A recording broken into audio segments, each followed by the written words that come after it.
Nesse vídeo aqui, a gente vai seguir aqui com a execução do software Weka na máquina. E aí a gente estava comentando aqui sobre o que funcionou, né? A gente teve uma primeira tentativa num vídeo anterior, que talvez não vai ser publicado, mas nesse vídeo aqui a gente vai falar da alternativa que funcionou, tá? No meu caso aqui foi instalando o Java 8 na máquina. Conseguiram aqui instalar o Java? Vocês devem acessar aquela pasta descompactada do Weka, tá? E aqui, só para fazer o teste, ó, Java-version, que essa versão do Java é um sinal de menos só. Aí ele está apontando aqui, 1.8. Tá? Então é com essa versão que a gente está executando. Java menos... Professor, licença. Tem como mostrar novamente como muda a versão do Java? Que eu tenho instalada, mas a minha continua por padrão 19. Tá, você instalou a JDK agora? Sim. Você pode olhar aqui, ó. Se você informar echo path, ele te mostra tudo que está mapeado nessa variável path. E aí, ó, no meu caso aqui, as que aparecem primeiro, ela tem precedência, né? Então, o que eu preciso fazer é remover essa aqui do 17. Ó, Java 17, por exemplo. E deixar as outras que você tiver instalado. Tá? Como é que eu faço para alterar isso? No meu caso aqui, eu preciso vir nas variáveis de ambiente, que foi onde eu acrescentei. Opa, variáveis para minha conta. E aqui na variável path, eu edito e removo essa versão do Java aqui. Ó, vou excluir esse valor. Ok. Tem a variável path aqui, do variáveis de sistema.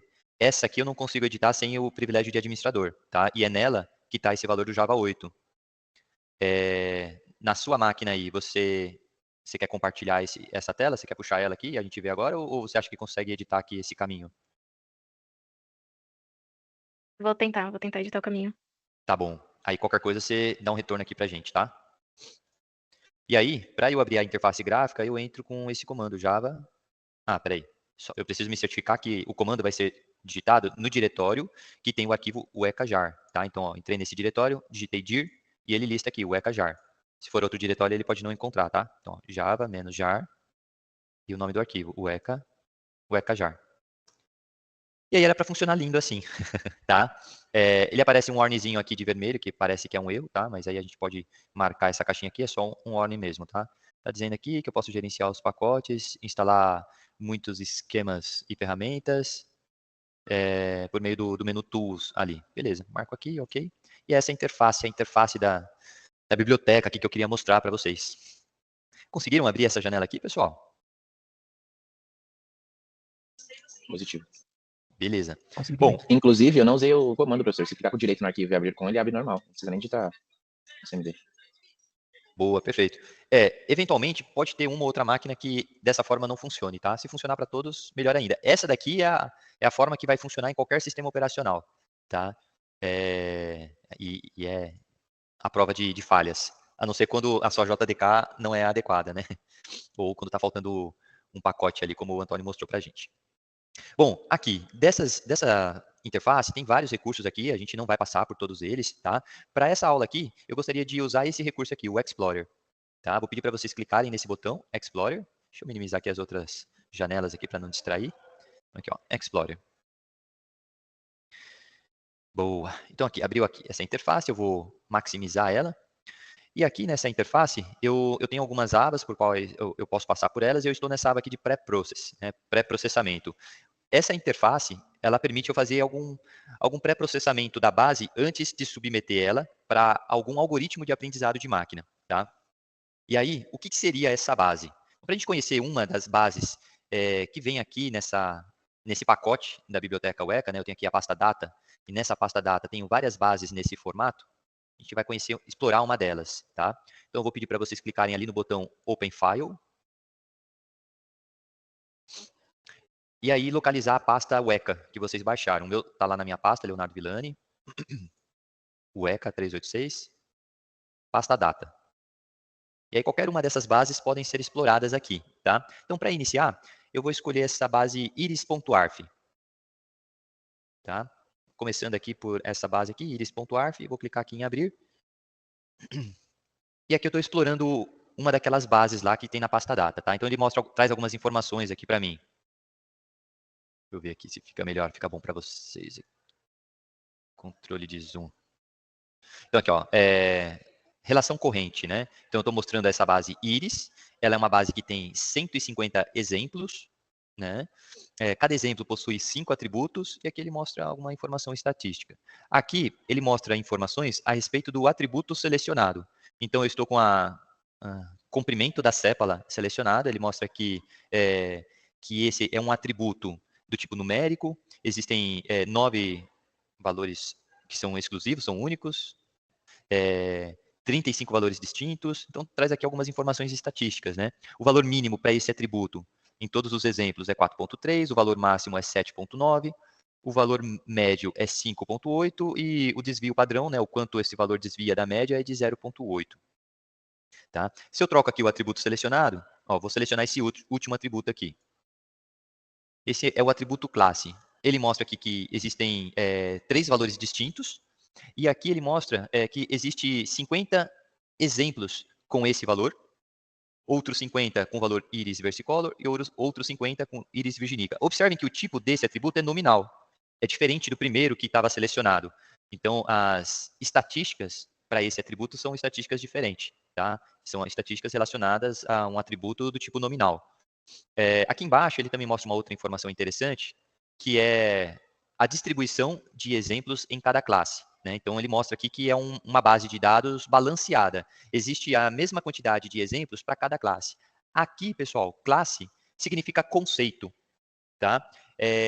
O conceito que a gente quer que o nosso algoritmo de aprendizado de máquina aprenda. Então, eu quero ensinar para ele o conceito do que é íris setosa, íris versicolor e íris virginica. E aí, para cada um desses conceitos, eu tenho 50 exemplares. Então, eu tenho 50 exemplar de conceito setosa, 50 de versicolor, 50 de virginica. Cada um desses exemplos, ele é caracterizado com 4 atributos. Então, o que vai diferenciar o exemplo de um conceito do outro é comprimento e largura da sépala, comprimento e largura da pétala. Então, a gente está falando aqui de flor, tá? Para quem não conhece, íris é um tipo de flor, e existem, então, 3 categorias de flores íris, tá? Só para a gente tomar um pouco mais de conhecimento desse contexto aqui, vamos pesquisar aqui, ó. Estou no Google, pesquisar íris. Quero ver uma imagem de uma íris. O que é íris? Tá? Então, aqui, ó. É uma flor que se parece com isso. E aí, para eu diferenciar uma flor da outra, eu me baseio pela informação da sépala e da pétala. A sépala é a base que fica, que sustenta aqui as pétalas, tá? Então, eu tenho uma base e eu tenho as pétalas. E a diferença de dimensões de uma categoria para outra é que permite eu entender se é setosa, se é versicolor. Então, é pelas dimensões da pétala, tá? Da pétala e da sépala. Esse é o que está mostrando aqui para mim.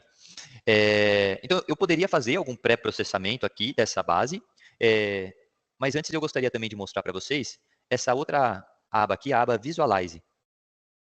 Vocês vão observar aí que meu inglês é good, tá? Eu tô trabalhando nisso, tá? Tô buscando melhorar aqui, mas acessando essa aba aqui, vocês conseguem observar a distribuição desses exemplos de acordo com a combinação de algumas características aqui. Então, por exemplo, considerando a pétala, se eu pegar aqui comprimento da pétala com largura da pétala e dar um clique nesse quadrante, aí ele dá um zoom aqui para mim.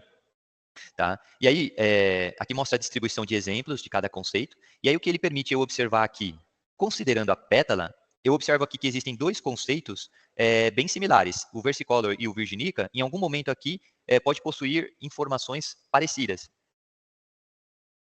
E isso pode fazer com que o meu algoritmo, às vezes, se confunda ali com a interpretação de um conceito. Pode ser que ele se confunda entre versicolor e virginica por conta disso. Porque a gente observa aqui que o grupo de íris setosa está bem distante aqui. Então, aparentemente, para o algoritmo deve ser mais fácil identificar exemplos do tipo setosa, que é mais distinto, do que versicolor e virginica. Se ele cai mais aqui no meio ou mais aqui na ponta, fica mais fácil. Mas quando cai aqui nesse trechinho, pode haver algumas falhas aqui. Vamos pegar uma outra combinação de característica. Ó, se eu combinar a largura da sépala com o comprimento da pétala, olha só como é um problema difícil mesmo aqui identificar versicolor e virginica. Já íris setosa é mais fácil, tá? E aqui, pessoal, a gente está falando de flor só para ficar mais didático, tá? Suponha que a gente consiga aplicar esses algoritmos em problemas de classificação de mensagens, de e-mails, né? Então, eu quero diferenciar o que é um spam do que é uma mensagem legítima. Então, eu olho para as características de um spam, né, e pego lá um conjunto de mensagens do tipo spam e observo quais características aquela mensagem tem que me permite distinguir que ela trata-se de um spam. Então, eu vou olhar palavras-chave na mensagem, no corpo da mensagem, no título. Eu posso olhar qual é o host de origem daquela mensagem, sei lá da Rússia, do Uzbequistão, né? De origens que provavelmente você não receberia uma mensagem, né? Origens suspeitas, né? Porque hoje em dia as pessoas hospedam sites nos mais variados lugares, né? Às vezes a gente nem se preocupa tanto com a origem, mas ela pode ser considerada, por exemplo, num sistema de filtragem de spams, né? Uma outra situação, imagina que ao invés de Setosa, Versicolor e Virginica, eu estivesse trabalhando aqui para um sistema de concessão de crédito. Eu quero saber se eu posso ou não emprestar dinheiro para um cliente. Eu quero saber se esse cliente vai ser um bom pagador ou se ele vai ser um mau pagador, né? Então aqui o azul pode ser clientes bom pagadores. Não há dúvidas. Eu tenho todas as características ali de que aquele cara vai honrar com o crédito que ele tomar. Agora, eu já tenho umas outras duas características aqui que eu posso ficar em dúvida, né? Então, como para esses clientes o risco é maior, a taxa do empréstimo pode ser maior também, né? Ou o valor a ser emprestado, né? Pô, tá, ele quer pedir um dinheiro emprestado, eu vou emprestar para ele, mas eu não vou emprestar tanto quanto eu emprestaria para esse cara aqui. Por isso que na hora que você obtém um cartão de crédito, você não consegue jogar o seu limite lá para cima, porque você precisa melhorar ali as suas características de bom pagador, né? Inclusive, renda entra aí nesse cálculo, né? Então, você tem uma renda ali de 2, 3, alguma coisa assim nesse sentido. Não tem como cartão de crédito te dar 20 mil, 30 mil de crédito ali para você poder usar, né? Você não teria condições de arcar com esse compromisso por melhor pagador que você seja, né? Ou dentro do tempo esperado ali. Mas aqui a gente está falando de flor, né, de planta, e a gente usa essas características. Imagina que para outros problemas, você precisaria ter, então, outras características. Vamos olhar uma outra base aqui agora. Eu vou trocar de base, tá? Para eu trocar de base, vou clicar aqui em Open File, vamos escolher a base aqui, Weather Numeric. Weather Numeric. Tem duas Weather aqui, Weather. Nominal e o Numeric. Eu vou escolher o Numeric, tá? Vou clicar aqui em abrir. Bom, essa daqui já é uma base com bem menos exemplos, né? Aparece aqui no canto, ó, relação corrente. Eu tenho 14 exemplos. E essa aqui é uma base clássica para fins didáticos, tá? Não dá para você resolver problemas de aprendizado de máquina com essa quantidade, com apenas essa quantidade de exemplos, tá? E também com essa quantidade de atributos. Então, problemas reais de aprendizado de máquina deve ter ali uma quantidade bem maior de exemplos e também de atributos, tá? Então, atributos são as características que cada um desses 14 exemplos possui e que permite eu diferenciar um exemplo do outro, né? Então, eu sei que o exemplo 1 é diferente do exemplo 2, porque ele tem uma outra característica de Outlook, outra de temperatura, outra de umidade, né? E o objetivo aqui é play, né? Eu quero saber se eu vou jogar ou não, seja lá o que play aqui significa, né? Pode ser realizar uma viagem, pode ser tocar um instrumento, pode ser jogar futebol, jogar tênis, em que essas características aqui do tempo influenciem para a sua tomada de decisão. O que a gente observa aqui é que essa é uma base desbalanceada, ou seja, eu tenho mais exemplos para um conceito do que para outro. Isso aqui, dependendo do algoritmo, pode causar um viés para o algoritmo, né? Quando você usa assim bases desbalanceadas, aquela categoria que tem uma quantidade maior de exemplos pode acabar fazendo com que o seu algoritmo crie uma tendência para aquela categoria, né? Então, pode ser aqui que ele tenha mais tendência a dizer sim do que dizer não, tá? Então, esse aqui é um ponto.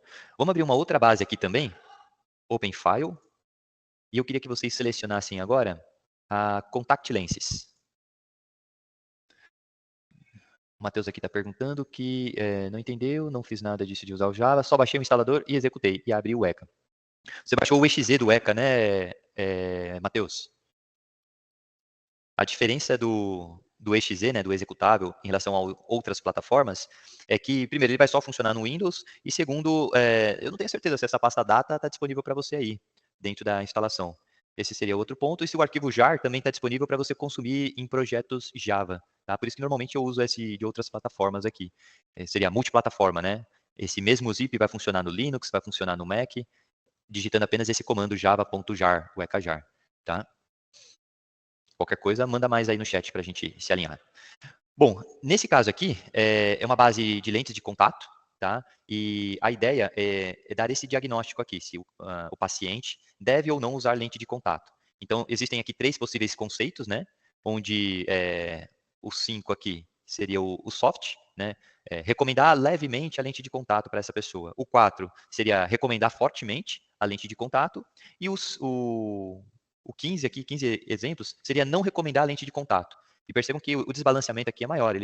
Isso aqui pode ser proposital, né? Da gente ter uma tendência para não recomendar a lente de contato. Porque imaginem o seguinte, será que essa tendência seria interessante? O que seria mais prejudicial? Você recomendar uma lente de contato para quem não pode usar ou deixar de recomendar uma lente de contato para quem precisa? Qual é a opinião de vocês aí? Quem não pode usar, né? Então, assim, certo risco aí, se a pessoa recomendar. Perfeito. Parece ter dado uma picotada, não sei se só para mim, mas É é o meu bem... microfone, Ah, não consegui ajustar. Eu falei que quem não pode usar, não pode usar. Então tem um certo risco aí, né? Tipo, de você recomendar pra uma pessoa que não pode usar e ela acabar, sei lá, machucando o olho. Não sei o que acontece aí nesse caso. perfeito. Quem não pode usar, assim, a pessoa já tem um problema, né? E se ela não pode usar, você pode acabar agravando o problema que ela tem, né? Então, deixar de recomendar a lente de contato para essa pessoa pode ser menos prejudicial do que você recomendar a lente de contato para quem não pode usar, né? Então, para quem não pode usar, ela tem um problema ali, ela vai continuar com aquele problema, mas sem agravar ele, né? Então, de repente, essa tendência que você quer provocar aqui nas suas decisões possa ser proposital, né? O ideal é que se você não quer que haja essa tendência, então use um conjunto de dados balanceado, né? Bom, vou trabalhar aqui com esse conjunto, tá? Ele tem essas características. Agora, o que eu iria mostrar para vocês a respeito desse formato? Ele é um formato simples de texto, tá? Se eu abrir ele aqui, deixa eu ver se eu tenho alguma ferramenta de texto. Vamos ver, vamos ver como é que o bloco de notas vai se... acho que o WordPad aqui, WordPad, ele já vai atender bem aqui. Eu vou tirar só a quebra, sem quebra. Tá, e esse aqui é o arquivo de texto.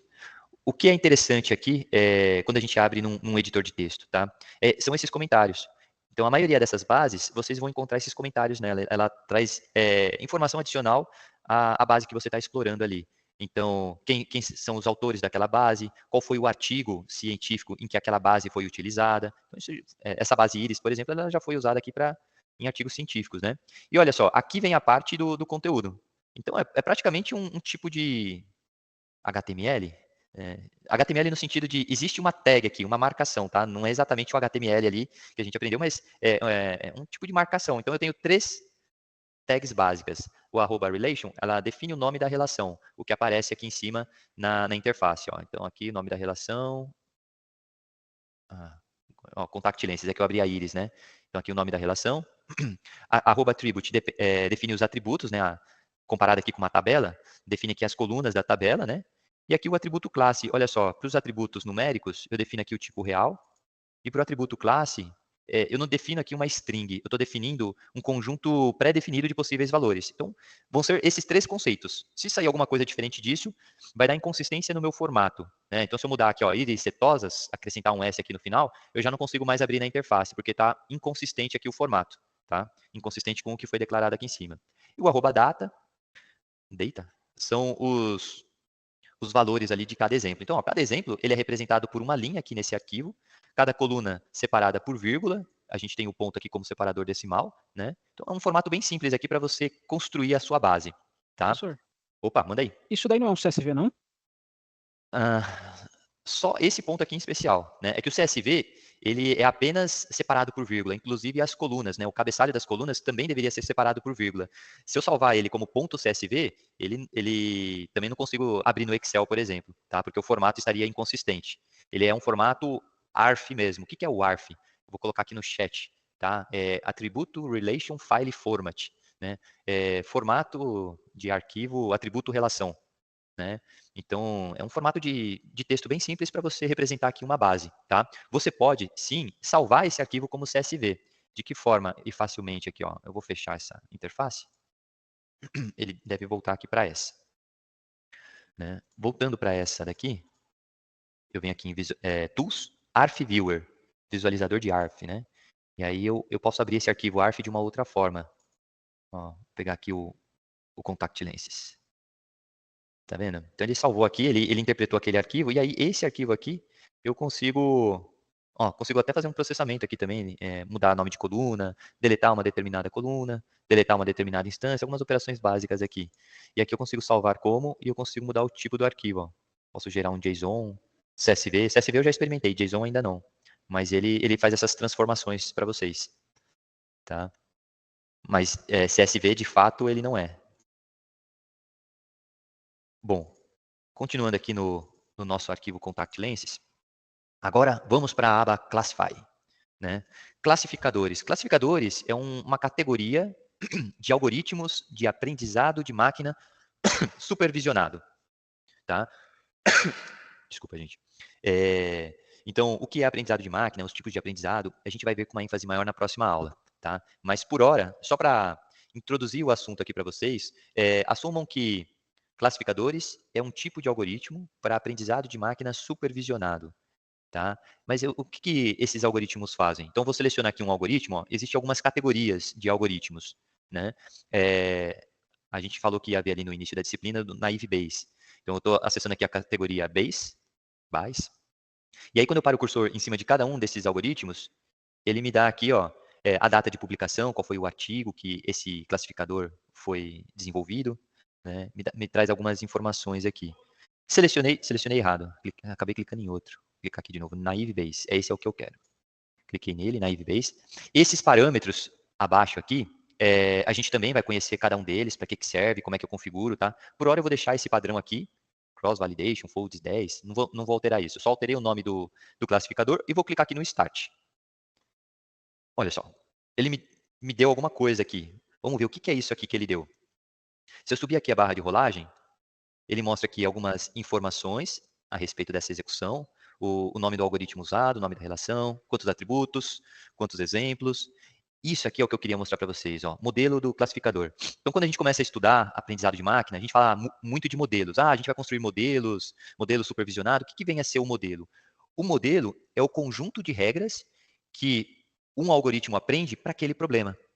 Né? Então, aqui, qual foi o problema que a gente passou para o algoritmo aprender? A gente passou o problema Contact Lenses. O que era o problema? Identificar conceitos. Soft, hard e none. O que é um conceito hard? O que é um conceito soft? O que é um conceito none? Né? O que eu quero é poder olhar para características de um exemplo e falar, ó, esse exemplo com essas características é hard. É recomendar fortemente a lente de contato para ele. Opa, esse outro com essas outras características é não recomendar a lente de contato. Tá? Então, esse conjunto de regras que ele cria aqui é o que a gente chama de modelo. E aí, dependendo do algoritmo que você selecionar, essa representação do conhecimento é feita de uma maneira diferente. Aqui eu usei um algoritmo baseado em estatísticas, em probabilidade. Tá? Eu já mostro como usar esse modelo. Mas um outro que é mais intuitivo são os modelos baseados em árvore. Então, eu vou escolher aqui ó, um outro classificador da categoria Trees, árvore, e vou escolher aqui esse J48. Tá, ó, quando eu paro o cursor em cima, ele mostra informações do artigo em que ele foi proposto, ó, 1993, 30 anos atrás aí, um algoritmo novinho aqui, ó, J48. Aí ele tem alguns parâmetros aqui que a gente pode se aprofundar melhor depois naquele artigo que cada um desses parâmetros faz, né, para que eles servem. E aí vou manter a mesma configuração aqui de execução. Vou clicar aqui em Start, ó, mostrou essas informações aqui e tal, subindo um pouco mais. Olha só, esse algoritmo aqui, como é o modelo dele? É uma árvore de decisão. E aqui, como é texto, olha a forma que ele representou a árvore. Eu acho bem interessante. Então, eu tenho o primeiro nó. Ele tem esses atributos, né? Idade, prescrição do espetáculo, astigmatismo, taxa de produção lacrimal, e a partir dessas características eu consigo dizer se ele deve ou não usar lentes de contato. Então, na verdade, o modelo que ele criou aqui fala assim, ó, olha só para a taxa de produção lacrimal. Se a taxa de produção lacrimal é reduzida, ou seja, o cara não produz lágrima nos olhos, então ele não pode usar lente de contato. Olha lá, none, não usar lente de contato. Agora, se ele tem uma taxa de produção lacrimal normal, olha para essa outra característica. Ele tem astigmatismo? Se não tiver, então recomendar levemente. Mas se tiver, olha essa outra característica aqui, prescrição do espetáculo. Ele é míope? Se for míope, recomendar fortemente. Se ele não for, se ele tiver hipermetropia, não recomenda. Não usa lente de contato para esse cara, né? Então, aqui, o modelo que ele aprende parece ser mais intuitivo do que o Naive Bayes. Né? Então, ele construiu aqui esse conjuntinho de regras, e aí como é que a gente usa esse conjunto de regras para identificar se ele deve ser soft, hard ou none. Esse aqui já é um pouquinho mais complicado, mas a gente vai passar por ele, tá? Como é que a gente usa esse modelo aqui? Inclusive, na aula de hoje, a ideia é mostrar para vocês como que gera esse modelo. Como é que ele constrói esse modelo aqui?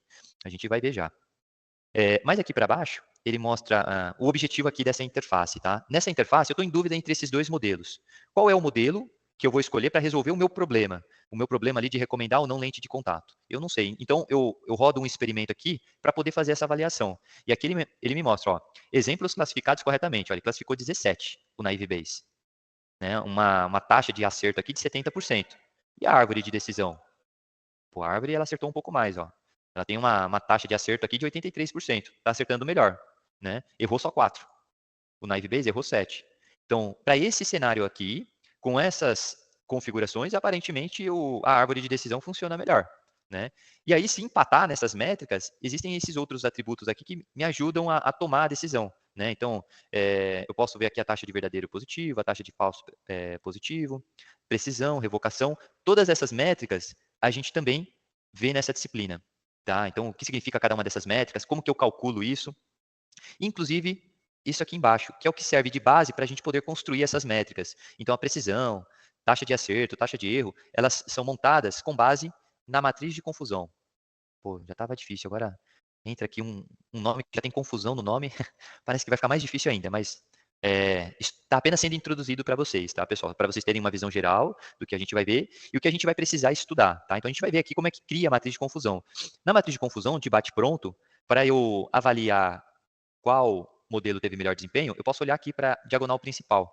Tá? Quanto maior os valores dessa diagonal principal, melhor vai ser o desempenho do meu classificador. Tá? Então, aqui, ó, 4, 1 e 12. Olhando para a matriz de confusão da árvore de decisão, ó, 5.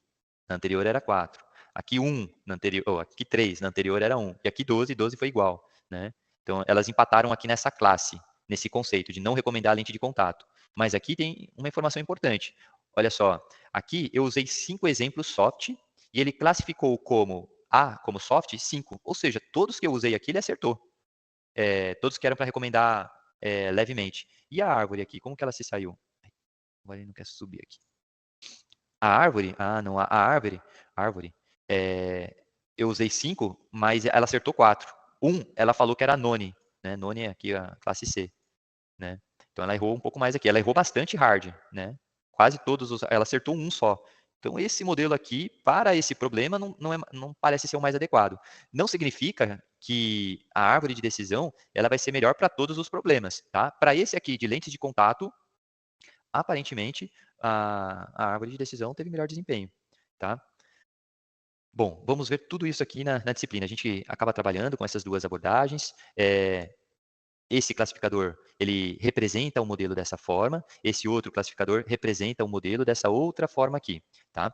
E aí, a gente já começa a fazer algumas associações que foram mencionadas no vídeo da aula anterior, né? Aprendizado de máquina, são esses classificadores, representação do conhecimento, então, cada classificador, né, cada algoritmo, ele é capaz de representar o que ele aprende de uma forma diferente, e o legal de aprendizado de máquina é que você cria o código uma vez, e aquele código ele pode ser usado para diferentes problemas. Então, o Naive Bayes, ele aprendeu aqui o que eram os conceitos soft, hard e none, mas o mesmo código que eu criei aqui para esse algoritmo, eu posso submeter ele em outra base. Por exemplo, vou voltar para aquela base Iris. Voltando aqui para a base Iris, abrir, né? E agora, nessa base Iris, eu quero submeter ela à árvore de decisão. Vamos ver o que a árvore de decisão aprende aqui dessa base Iris. Ó, então, o mesmo algoritmo, eu só troquei o problema. Ó, árvore de decisão. Agora você vai aprender o que é setosa, o que é versicolor e o que é virginica. Tá? E aí ela constrói aqui um modelo. Né? Então, se a largura da pétala for menor ou igual a 0,6, aí ele é setosa. Se for maior, aí avalia aqui a largura da pétala. Se for maior que 1,7, aí olha também para o comprimento da pétala. E aqui ele só está usando pétala. Então, a sépala, ele nem considerou. Esse algoritmo entendeu que a sépala é um atributo que não tem relevância aqui. Ele consegue chegar na classe só pela pétala. Então, o que é interessante desse algoritmo é que ele faz também uma espécie de seleção de atributos, né? Se você tem uma base com muitos atributos, ele vai te dizer ali quais são os melhores. Manda aí, Vitor. Tá com a mão levantada, pode fazer a pergunta, mestre. Você falou sobre a aplicação do código em diferentes tipos de aprendizado, e nesses dois casos você tinha 3 classificações. Eu posso usar em mais ou em menos classificações? Se eu tivesse 4 ou 2, funcionaria? Isso. Aqui, vamos chamar de conceitos, né? No problema anterior, ele tinha 3 conceitos para aprender. Nesse daqui, por um acaso, ele também tem 3 conceitos. Mas sim, ele pode ter só 2 conceitos, ou ele pode ter 4 conceitos. Aí entra no que a gente vai ver na próxima aula, de tipos de classificação. A gente pode ter uma classificação binária, onde ele precisa aprender até 2 conceitos, né? Sim ou não, né? Pertence ou não àquele conceito. Então, classificação binária. Existe a classificação multiclasse, né? Que ele, no caso aqui, é um problema multiclasse. Ele pode pertencer a mais do que 2 classes. Quer dizer, ele pode ser um de 3 ou mais conceitos, né? Como é o caso aqui. E tem também a classificação multirótulo. Ele pode pertencer a mais de um conceito ao mesmo tempo. Por exemplo, isso é mais comum em problemas de classificação de texto. Né? Eu estou classificando lá uma notícia de um jornal. Trata da transferência do Neymar para o Palmeiras. Algo aleatório aqui, né? Então, aquele texto, aquela matéria, ele poderia ser classificada como pertencente ao conceito de esportes, por se tratar de Palmeiras, Neymar, enfim. E poderia ser rotulada também, né, enquadrada no conceito de economia, falar da transação em especial, né? Então, o mesmo exemplo, ele pode estar associado a mais de um conceito, né? Então, sim, o algoritmo árvore, ele pode ser usado em outros tipos de problema. Problema binário, problema multiclasse. O problema multirótulo exigem algoritmos específicos para o problema multirótulo. E tem algoritmos que vão funcionar só para problema binário e algoritmos que vão funcionar só para multiclasse. Esses dois aqui que eu estou apresentando para vocês, eles servem para binário ou multiclasse, tá? Vai servir para os dois aqui, sem problema. É que existem as árvores binárias, né? Mas essa daqui, ela é multiclasse. Ó, tanto que ela deu setosa, versicolor e virginica aqui, tá? No problema anterior, a árvore tinha se saído melhor. Vamos ver o naive Bayes, como ele se sai para esse problema. Então, voltando aqui para o naive Bayes. Start. Olha só, o naive Bayes, 96% de acerto. Ó, e a árvore também, 96% de acerto. O naive Bayes, esse último, ele acertou todos os exemplos setosa que eu usei. A gente tinha visto lá naquela aba Visualize que exemplos do tipo setosa são mais distintos dos outros dois exemplos. E que justamente versicolor e virginica é onde ele poderia ter alguma dificuldade. Ó, foi onde ele errou aqui. Porque as características se assemelham a de um conceito e a de outro. Né? Já no J48, surpreendentemente, ele errou um exemplo setosa, que era mais fácil de ele identificar. Né? Mas é porque esse algoritmo em especial, ele tem alguns recursos de... Opa, peraí. J48. É que eu vi o Naive Bayes aqui selecionado, mas esse algoritmo em especial, ele tem alguns recursos de poda da árvore. Né? Então, ele faz alguns cortes nos nós da árvore para não ser uma árvore viciada naquele conjunto. Né? E aí, eventualmente, nessas podas, você pode ter algumas perdas aqui, como aconteceu aqui. Né? Teve desempenho melhor em alguma outra? Aparentemente ele foi melhor para identificar exemplos virginica, por exemplo. A árvore de decisão, ela identificou corretamente 48 exemplos virginica. Já o Naive Bayes, 46. Aí, você pode avaliar também, né? Pô, é mais interessante eu saber o que é virginica ou é mais interessante eu saber o que é setosa?